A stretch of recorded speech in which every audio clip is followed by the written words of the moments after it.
o ministro Alexandre de Moraes. Não tem conversa. Esse cidadão não vai mudar de comportamento. Esse cidadão não é o mesmo que a senhora sentou nessa cadeira aqui. E sentado aqui ele fez um discurso de 20 minutos falando sobre liberdade. Alexandre, você sofre de amnésia. Ou finge que sofre. Ou dá uma de doidinho. Mas eu não sofro de amnésia. Eu estava diante de você e me lembro de cada palavra sua sobre liberdade. Acho que jamais, nem Rui, fez um discurso de 20 minutos onde a palavra-chave era liberdade. Pois bem, eu gostaria de compartilhar com vocês que em 2017, aconteceu um ato aqui na esplanada dos ministérios contra o governo Michel Temer, contra a reforma que tramitava no Congresso naquela ocasião, que era uma reforma trabalhista. E a reforma trazia 3 pontos importantes que eles não queriam. Um era arrancar o sangue dos monstros que alimentavam os monstros do PT que iam para a rua, que era a contribuição sindical, que era o sangue dos monstros. Arrancando-se a contribuição sindical, os monstros não teriam força para ir para a rua. E eles se insurgiram. A segunda coisa era o trabalho intermitente, que você podia combinar com o seu patrão e você podia trabalhar para alguém após o expediente, uma colocação de uma janela, um trabalho de pedreiro, uma porta, um trabalho de torneiro ou de motorista, não importa, você poderia fazer esse trabalho intermitente, que foi uma vitória muito grande para que o pai de família pudesse aumentar a sua renda com o trabalho intermitente. E a terceira coisa, fim da contribuição sindical, o trabalho intermitente e a litigância de má-fé. O que merecia as pessoas que assaltaram esse país e que fizeram delação e devolveram dinheiro e agora estão operando dentro do governo Lula. Elas são bandidos ou não? Elas são democráticas, Alexandre, ou antidemocráticas, senhor mandatário do país? O senhor Fachin, de uma forma esdrúxula, ele disse: quando a gente coloca a toga nas costas, tudo muda, tudo começa do zero. Eu disse: senhor advogado, ninguém nunca vai separar um homem das suas convicções. E eu estava certo. As convicções dele são essas, que mandou arquivar os crimes do Lula. Não arquivar os crimes do Lula. O inocentou e deu a ele elegibilidade. Só que os crimes dele foram investigados em Curitiba, e não é Curitiba, é Brasília. Então, anula tudo e começa tudo do zero em Brasília. Canalice.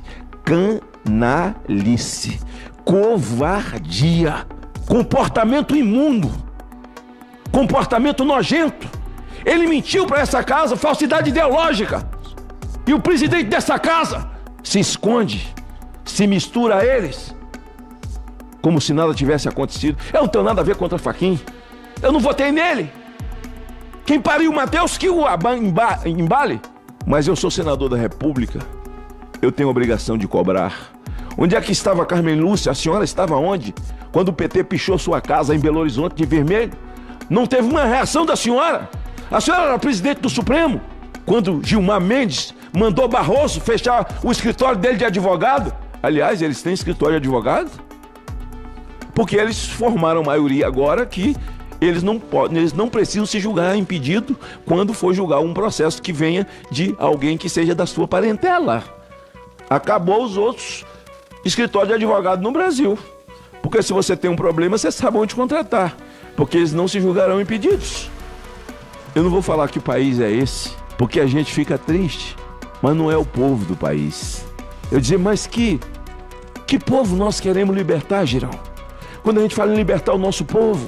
Eu estava lá agora, nos Estados Unidos, conversando com Alan dos Santos e com Paulo Figueiredo. Que povo a gente está sonhando, botando o pescoço na guilhotina para libertar um povo que reelege Eduardo Paes no primeiro turno.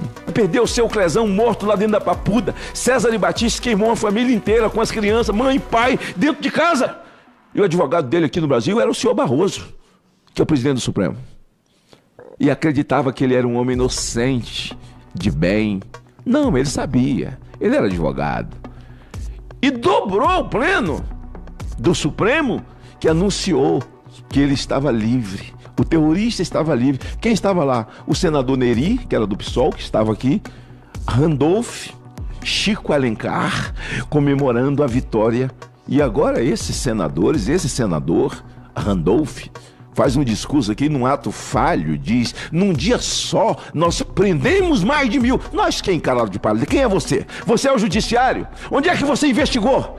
Vê os áudios vazados dos assessores, dos peritos, falando sobre Alexandre de Moraes. Só isso já daria cadeia para esse homem. Primeira dama do Brasil, num evento como o G20, mandar Elon Musk, um gerador de honra, de dignidade. Fuck you, Elon Musk. Mas ele fuck you da Janja foi para todos os brasileiros. Que vocês se ferrem. Que vocês se ferrem, povo brasileiro. Eu quero mais é viajar. Eu quero mais é caviar. Eu quero mais é virar o Brasil o mundo de cabeça para baixo. Conhecer o mundo. Eu quero mais é o glamour de estar ali como chefa de Estado. E nós falamos muito em Alexandre de Moraes, mas Alexandre não decide sozinho, não. Alexandre decide com a vênia deles, com o apoio deles. Ele só verbaliza o comportamento do coletivo.